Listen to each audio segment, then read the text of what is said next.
OK.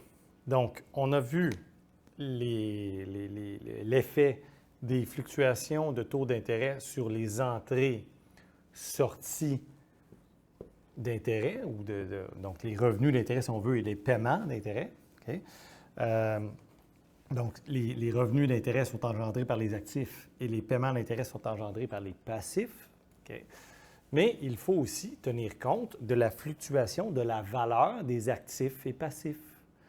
Et donc, si les taux d'intérêt augmentent, par exemple, à l'intérieur d'un an, mes actifs qui se renouvellent, ils vont être renouvelés à des prix de marché inférieurs, ou je devrais dire plutôt, la valeur de marché de mes actifs va tout simplement baisser. Donc, une hausse du taux d'intérêt diminue la valeur de marché, donc le prix, si on veut, des actifs. Et lorsque je vais renouveler mes emprunts, la hausse de taux d'intérêt diminue, pardon, aussi la valeur de marché des passifs. Et donc, encore une fois, donc là, c'est différent, là. Alors là, ça dépend de la structure du bilan. Donc, ce qu'on essaie de savoir, c'est quel est l'effet sur le capital.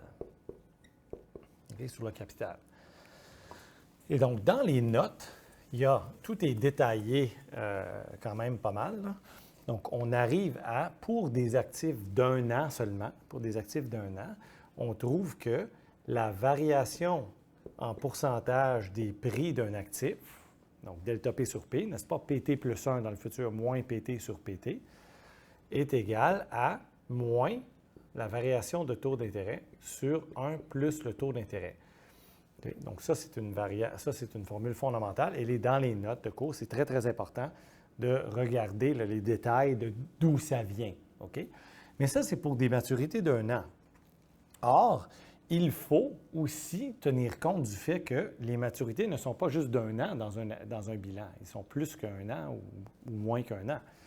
Et donc, encore une fois, il est démontré passablement en détail dans les notes de cours que la variation en pourcentage finalement de la valeur de la firme sera donnée par moins la durée pondérée du bilan, okay? La durée pondérée du bilan, fois delta I sur 1 plus I.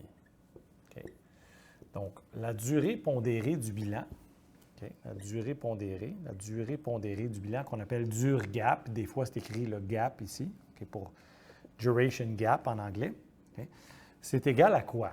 Alors, c'est égal à la durée des actifs,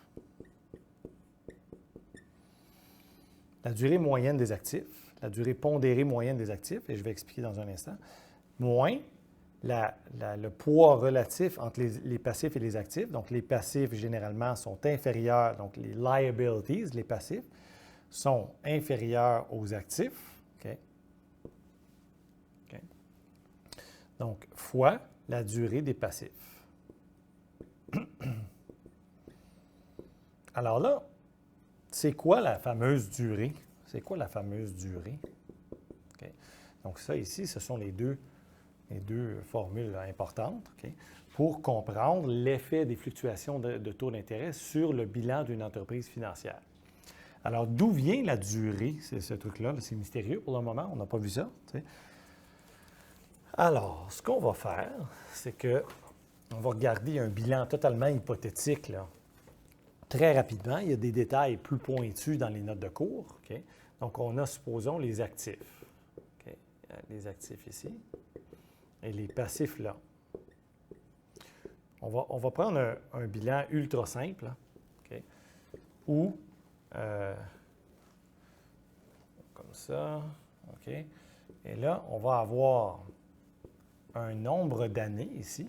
Donc, supposons qu'on a juste une catégorie d'actifs. Okay? Ça va être super simple.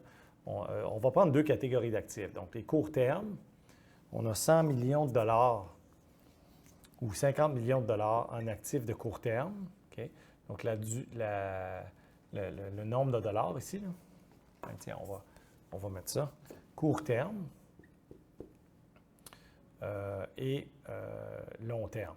Okay? Donc, on va en avoir 50 ici et on va dire, bon, peu importe, mettons 50 là. OK? Et supposons que eux, là, la durée, excusez, ce n'était pas des dollars, c'était la durée. OK? La durée moyenne, et la durée moyenne ici, lui, le court terme, ce serait 6 mois, donc 5,5 années. Et lui, ce serait, mettons, 5 ans. OK?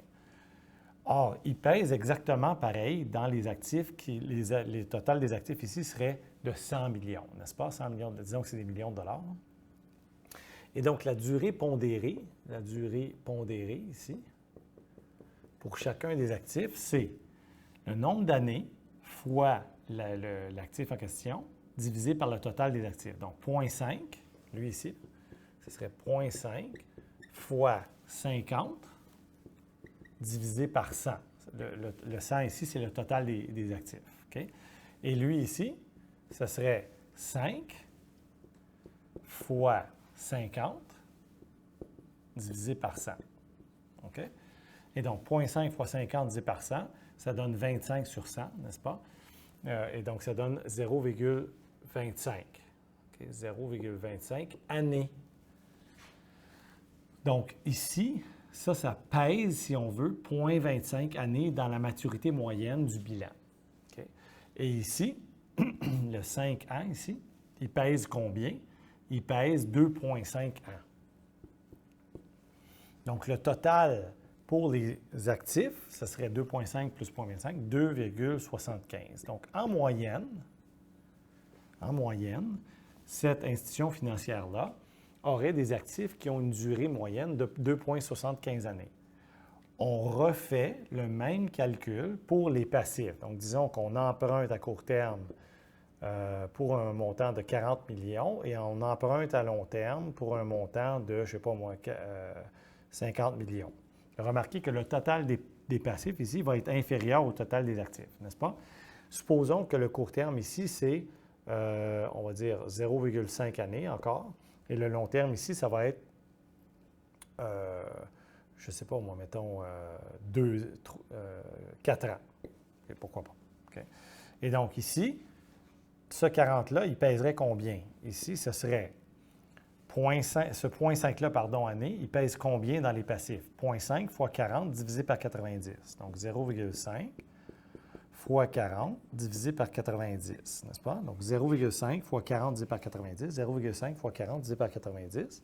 Et lui, ici, ce serait 4 fois 50 divisé par 90. Donc, 4 fois 50 divisé par 90. OK? Et donc là, ici, on aurait notre donnée ici, notre donnée là. Okay?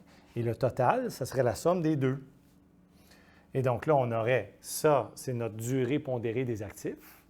Le total ici, c'est la durée pondérée des passifs. Et maintenant, on pourrait appliquer notre fameuse formule qu'on a déjà utilisée là, pour savoir quelle est la variation en pourcentage de la valeur de la firme. Bien, c'est moins la durée pondérée, qui est durée des passifs, des actifs moins, dans ce cas-là, ça serait 90 divisé par 100 fois la durée des passifs, okay, fois delta I sur 1 plus I. N'oubliez pas, I, si c'est 1 ça va être 0,01. Si I, c'est 5 ça va être 0,05. Et le delta I, si ça passe de 5 à 6 c'est de 0,01, une hausse de 0,01, n'est-ce pas?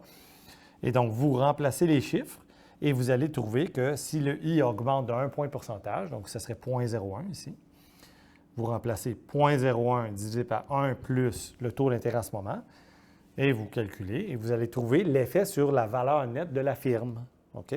Et donc, ça vous donne une idée du risque au bilan auquel l'entreprise financière est exposée.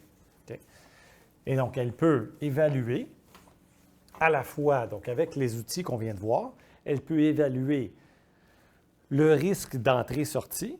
Donc, ça, c'est facile. Donc, tu identifies les actifs et les passifs qui viennent à maturité d'ici 1 an, les longs termes qui vont quand même venir à maturité d'ici 1 an, etc. Et vous évaluez le risque de marge sur la marge nette d'intérêt. Et donc, ça, on a déjà vu, il y a des exemples dans les notes et dans les exercices. Et vous évaluez, donc ça, c'est le concept d'entrée-sortie ou de flux, et vous évaluez aussi le risque sur la valeur nette de la firme en termes de capital, si on veut. Et donc ça, c'est avec l'analyse d'écart en durée que nous venons d'exposer là, ici et qui est exposée en plus grand détail là, dans les notes de cours et dans les exercices. OK? Donc j'espère que ça clarifie beaucoup. Donc une institution financière est exposée aux fluctuations de taux d'intérêt, entrée-sortie de revenus et de paiement, et valeur nette de la firme en termes de valeur des actifs passifs. Et donc, tous ces risques-là doivent être gérés par l'institution financière. Okay? Donc, au début, être compris, évidemment, tous ces risques-là doivent être bien saisis là, par les gestionnaires de l'institution financière.